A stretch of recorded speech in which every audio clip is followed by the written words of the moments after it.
तो हर बड़ी कहानी का एक जाना पहचाना अंत तो होता ही है ना। लेकिन सोचिए, क्या हो अगर कहानी उस दी एंड के बाद भी चलती रहे। आज हम ठीक यही करने वाले हैं, एक ऐसी पड़ताल जो एक महाकाव्य के सबसे मशहूर अंत के बाद उठने वाले कुछ बहुत ही मुश्किल सवालों में गहराई तक जाएगी। अब देखिए, जैसे ही कोई राम राज्य कहता है, हमारे दिमाग में क्या आता है? एक एक बिल्कुल परफेक्ट तस्वीर, है ना? एक सुनहरा दौर जहां सब खुश हैं, जहां हर तरफ न्याय है और समाज में बस शांति और खुशहाली ही है। मतलब एक आदर्श राज्य की इससे बेहतर कल्पना और क्या हो सकती है? सुनने में कितना अच्छा लगता है ना, एक परफेक्ट एंडिंग। बुराई हारी, अच्छाई जीती और एक आदर्श राजा का राज शुरू हुआ। पर क्या सच में कहानी यहीं खत्म हो जाती है, या फिर ये तो बस एक नए और शायद पहले से कहीं ज्यादा उलझे हुए एक नए चैप्टर की शुरुआत थी? तो इस रहस्य को समझने के लिए सबसे पहले उस कहानी से शुरू करते हैं जो हम सब जानते हैं। तो हमारा पहला सेक्शन है राम राज्य की जो प्रचलित कथा है।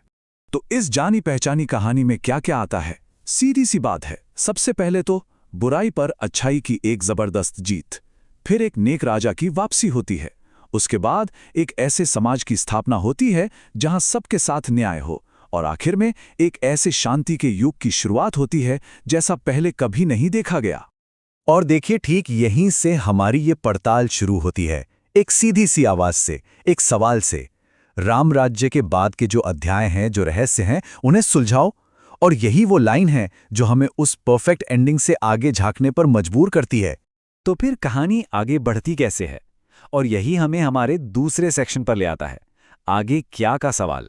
मतलब जब जीत का जश्न खत्म हो जाता है और असली गवर्नेंस, असली राजकाज शुरू होता है, तब क्या होता है? अच्छा, लिटरेचर की भाषा में कहानी के ऐसे हिस्से को एपिलॉग या उपसंहार कहते हैं। ये सिर्फ दी एंड नहीं होता, ये वो हिस्सा होता है जो मेन कहानी, मेन लड़ाई के बाद आता है। और अक्सर इसमें ऐसी उलझी हुई चीजें होती हैं, ऐसे सवाल होते हैं जिनका कोई सीधा जवाब नहीं होता, और यही चीज कहानी को एक अलग ही गहराई देती है। तो समझने वाली बात यह है कि वो जो बड़ी जीत थी ना, वो मंजिल नहीं थी, वो तो एक नए सफर की शुरुआत थी।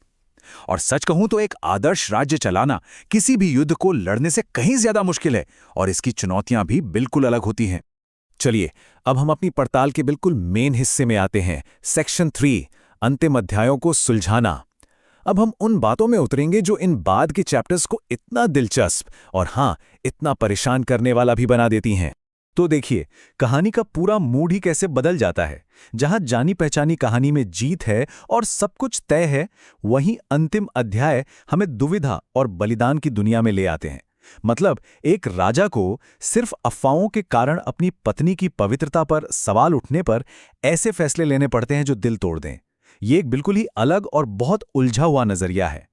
और बस यहीं से वो गहरे सवाल उठना शुरू होते हैं जो परेशान कर देते हैं। सोचिए, क्या होता है जब एक राजा के कर्तव्य, उसका राजधर्म, उसके अपने दिल की भावनाओं से टकरा जाएं?